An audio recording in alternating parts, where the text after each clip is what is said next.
Greetings, brothers and sisters. Hoping, trusting, and believing that all is well with you. We are doing well, right? And we are coming back with great news from the AES. I think we love the AES, and we'll make sure that we give you every development as it happens in the AES. And it's very important that we stay on the same page with the AES developments. Right now, we are seeing ministers from the different AES countries meeting and just giving out a roadmap on what will happen moving forward. They had a meeting on the 10th of February 2025 where they discussed the projects that are underway for all these countries. We had previously reported that the AES is building a highway that will connect the three big cities of the AES, Bamako, Niamey, and Ouagadougou. And it passes through different towns. Yep. Beautiful development right there, and there's many more developments that we've seen as joined the SIM card, SIM telephone.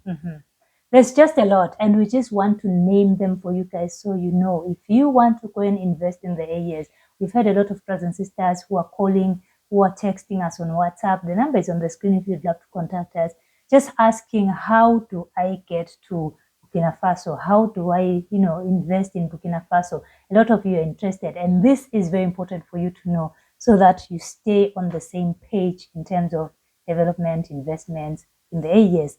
So, under the high presidency of Major General Abdoulaye Maïga, Prime Minister, Head of Government, the Steering Committee of the National Committee of the Confederation of Sahel States met this Monday, 10th February 2025 at the Prime Minister's office. The crucial meeting allowed the ministers who are members of the committee, in the presence of the Secretary General of the Presidency, to take stock of the progress of the roadmap of the Malian presidency of the AES. Three essential pillars guided the discussions. Number one, defense, diplomacy, and development. The ministers reviewed the progress made, particularly in the coordination of military actions with significant results on the ground. The establishment of a unified force demonstrates the commitment of member states to pool their resources to ensure the security of the Sahel region. On the diplomatic front, efforts focused on harmonizing positions to defend common interests and speak with one voice on the international stage.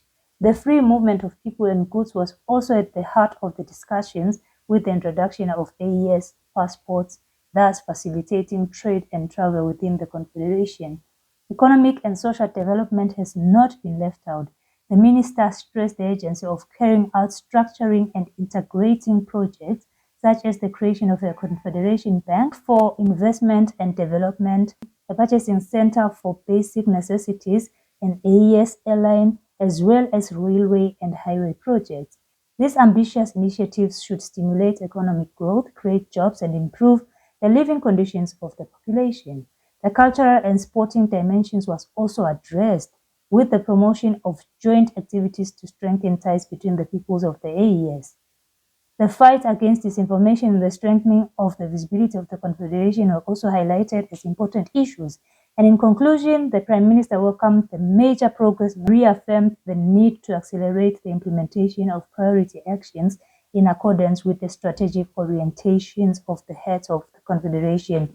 The ultimate objective is to respond to the deep aspirations of the populations of the AES and to build an area of peace, stability, and prosperity for all.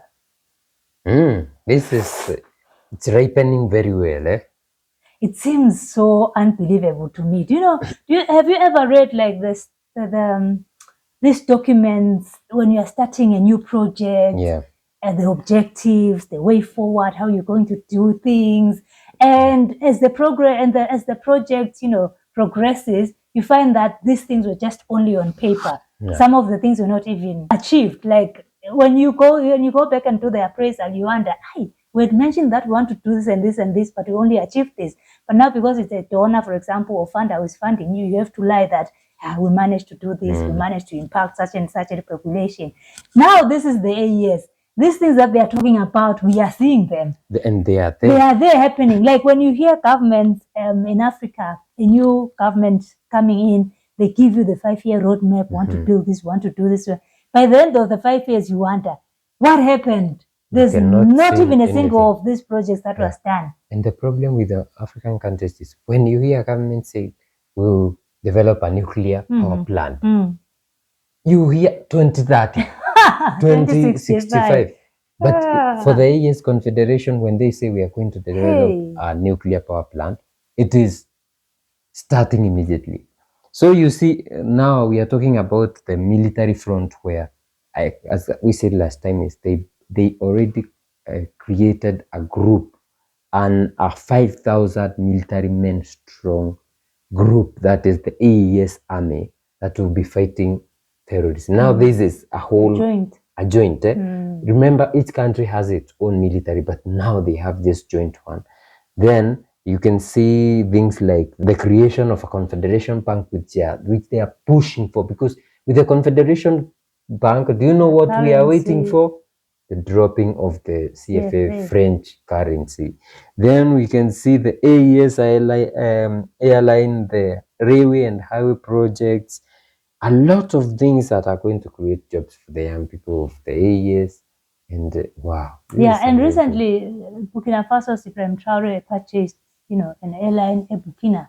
So my question is, what will happen with their own individual airlines? Are they going to merge them, or it's just going to be one AES and then you continue with your Air Burkina? Yeah, they could do that, because starting an airline, a whole new airline is a whole lot. But if like Air Burkina has like say four, I don't know if there's Air Mali or Air whatever, but they can start with whatever is there. Yeah, so, but I'm sure this is going on very well. They left ECOWAS, now it's ECOWAS. In Burkina Faso, just recently, Captain Ibrahim Traore officially launched the Armed Forces Health Insurance Fund. The aim of the new health insurance fund is to strengthen the social protection of the defense and security forces. And with the initiative, the Ministry of Defense and Veterans Affairs is taking a decisive step in strengthening the social protection of defense and security forces. And on the other hand, we are seeing that the AES wants to strengthen the joint army and see, ways in which these guys can have good, you are protecting your country. You need to be taken care of. We can't just neglect you. If there's a group that is usually left out by the government, it's the armed forces. Like the police, the military. Some other day we made a video of Congo where, it was revealed that the mercenaries were getting paid 50 times what the normal person was getting paid. They are getting paid $100 per month to go risk their lives fighting insurgents in the forest. Does it even make sense? Very crazy. And this $100 can even be delayed. But the mercenaries are getting $5,000. Yeah, that is. But for Ibrahim Traore, because he was there, he knows their problems and he knows what people are going through. So that is why he's bringing in the health insurance for the armed forces.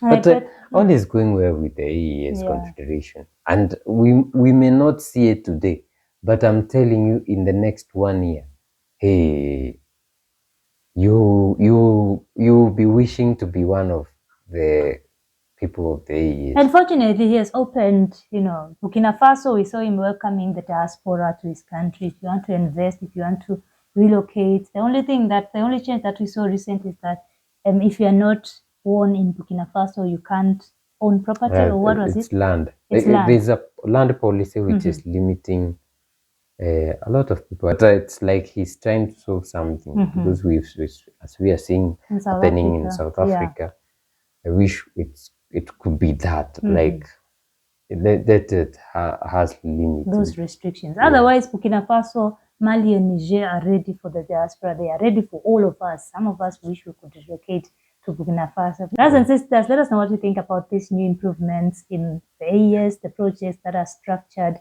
for the coming years. We are wishing them all the best and hoping that all will be well, because we know that the enemy is still not happy. They will never be happy, and they'll always make sure that things don't go the way that these three brothers wish them to go. We are just glad to see that their governments are in full support of these things. If you have Prime Minister Maiga on the ground, you are just, as a president, you are even at ease, knowing he's that representing the president Assimi Goïta, who is the first chairman of the AES this year. Exactly. Yeah, all of the ministers, you just know that at least somebody who understands the vision for their country. Let us know what you think about this in the comment section down below. If you would love to support us, We do have Buy Me a Coffee. The link is in the description box down below. We also have super thanks and super chats. And thank you so much for all of you who have been supporting, also by liking, sharing, and commenting and subscribing. We will see you in the next one. Bye.